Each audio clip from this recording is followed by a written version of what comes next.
Hey, Empowering Sense. I am coming to you guys live from my bathroom. For those of you that don't know, we are military family, and so we have very small storage in this house that we're in. So I wanted to show you guys my Scentsy stuff that I have. So this is my Scentsy closet that I have in our half bathroom. So yeah, plus it's a nice conversation starter, right? For when people come over. No, nobody ever goes in this closet. They just don't. So, but I wanted to come and talk to you guys about labeling all the things because of the post that we had a few days ago on labeling and where to label things. And we talked a little bit about compliance on not covering the Scentsy logo and things like that. And yeah, I just want everyone to be like in the know. And so I wanted to just show you guys how I label things.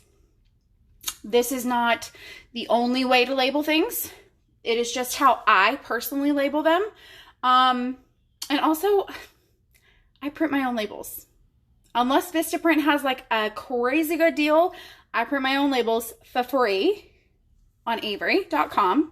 Design them for free, and then I have HP Insta Ink that that's how I print my stuff.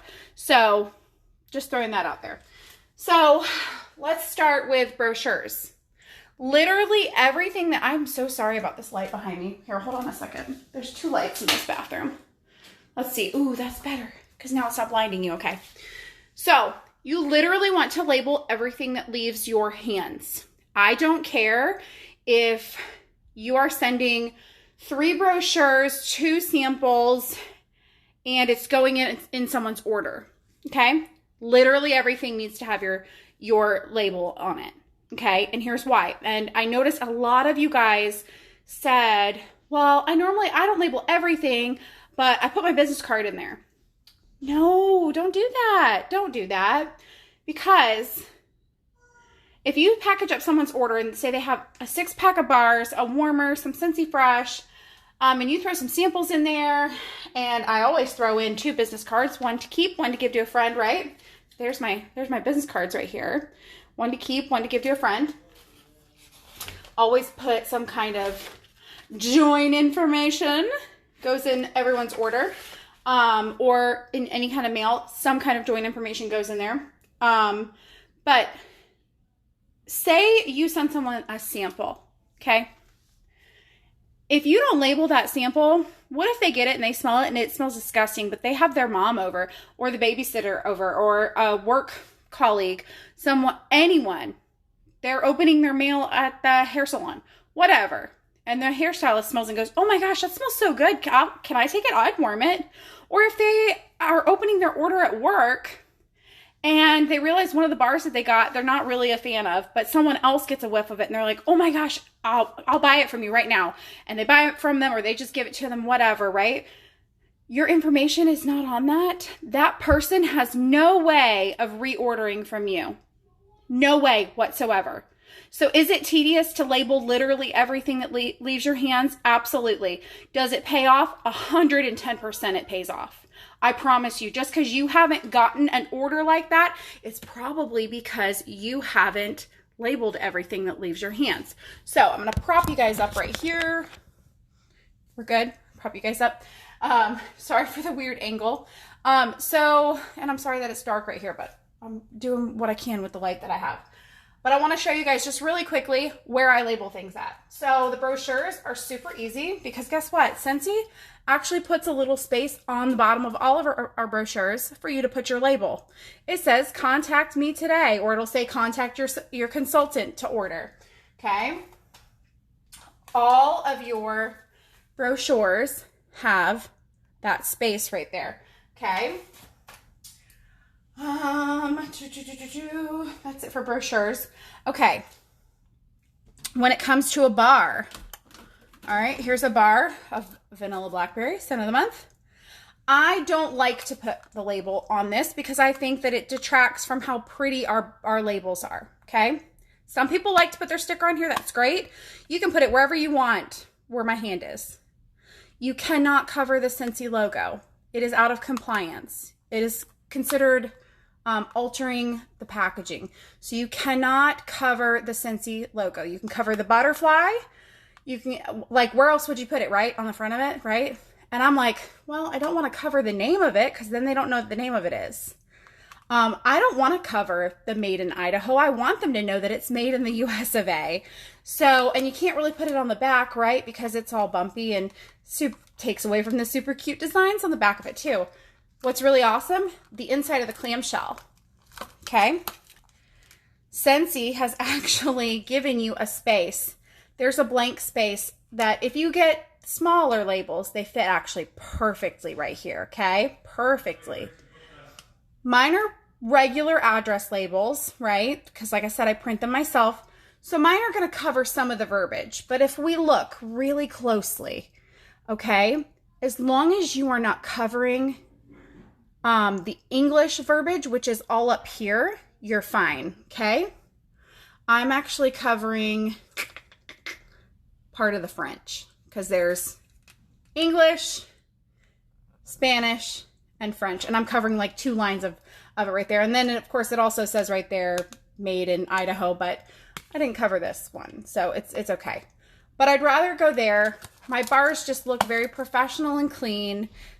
They don't have like a label on it on the outside of it, and it just looks very professional in my opinion, okay? So that's where I put them on that. When it comes to pods, I do put them on the back because again, you can't cover the Scentsy logo, and you can't really fit that big ass label anywhere on here because you'd have to run it this way, right? So the next best option for me is to pop it on the back. Now, something really cool that our upline SSD, Chloe Cox, does is she uses the little holes to her advantage. And she actually like ties her own like business card label with a zip tie or something, some kind of cording. And she actually ties it onto that so that it stays on like that. I'm not that fancy yet, but I think it's really cool that she does that. It's another option, okay? Here's a room spray. I just pop it right here because again, I don't want to cover the name. We can't cover the logo. And I really don't want to run it sideways on this seam because it will cover part of the wording for the warning and the directions and stuff like that. And we don't ever want to conceal that because we don't want to be held liable if someone says, well, I didn't know that there was a warning to keep out of reach of children and pets, and it's an eye irritant because you covered it with a sticker. So be very careful on where you're putting your label, okay? So that's where that goes on there. Sugar scrubs are super easy. I put them literally on the top of my label. On the top of my jar. I don't want to put it on the bottom because chances are they're going to use the sugar scrub in the shower and it's going to get wet, right? When it comes to the bags of soak, I normally put them, I used to put them up here, and then I realized that people were ripping this to get it off, and then it was ripping the label. So now I put my label right here. It's not covering anything. You actually could put it on the back of your bag. Look at this big blank spot right here. That's like perfect to fit that, right? Just make sure you're not covering any of like the important information. On the back of hand cream is a little tricky, but again, I did not cover any of the English verbiage. Okay, so as long as they can still see the English, I mean, all of my customers are English speaking, so. When it comes to like the cleaning products and stuff, it really doesn't matter where you put it on there because I know I see, thank you so much. I know we have Choose to Cruise. Cleaning products, it doesn't really matter because they're going to rip it off. They're going to rip this off, but you should still label it because you don't know if that person is buying this to put in a gift basket for someone. And what if they really love it and they're going to go, oh crap, I don't know who it's from. Do you know what they're going to do? They're not going to waste their time and try to find you. They're not going to try to find you. They're just going to go to Scentsy.com and it's going to give them a random consultant. And that person's going to treat them like gold and they're going to get their business for the rest of their life. Okay.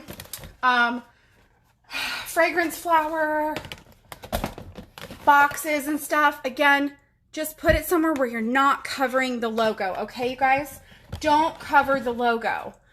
And just to show you, like, my samples always have my information on them. Always, always, always has my information. Even the store-bought ones, the ones you buy in the store, yeah, there's a spot to put your label right there. There's a spot. You label all the things because you never know where that's going to end up. You don't. It even actually says in our standards that you can actually put the warmer, the label on the bottom of your warmer. I wouldn't do that because I feel like I'd be pissed off if somebody put a sticker on the bottom of like my $50 warmer. So I don't do that. I just put it on the box and hope that they keep the box. But yeah, so just, I think that's everything. I mean, whiffs. The only thing I will say, the whiffs that come in the big tub that are wrapped in plastic, I will cut a small slit in the top of the plastic wrapper, making sure that the wrapper stays on, and I will slip one of my labels in on the top of the lid so that way that it stays on the lid for that. But like anything else that's wrapped in plastic, it's just, that's kind of like, eh. But I still label it because you don't know where that product's going to end up at, okay? The same thing with all of your flyers and stuff, you guys. You don't know where that flyer is going to end up at. What if they're like, opening it in their car and they like just throw the trash like in the side of their thing, and then they go to empty the trash in their car like what, once every 2 months, because they're probably a crazy mom, you know, like me. And they go to like throw it away at the gas station trash can and it flies away and your kids are being crazy. Well, what if some Joe Schmo finds that flyer on the side of the road? Okay, you're laughing at me, but like it could happen. You never know where that is going to end up. So label all the things. All right, I love y'all. It's 8:29. If you're in Choose to Cruise, get your ass on the Zoom. All right, bye.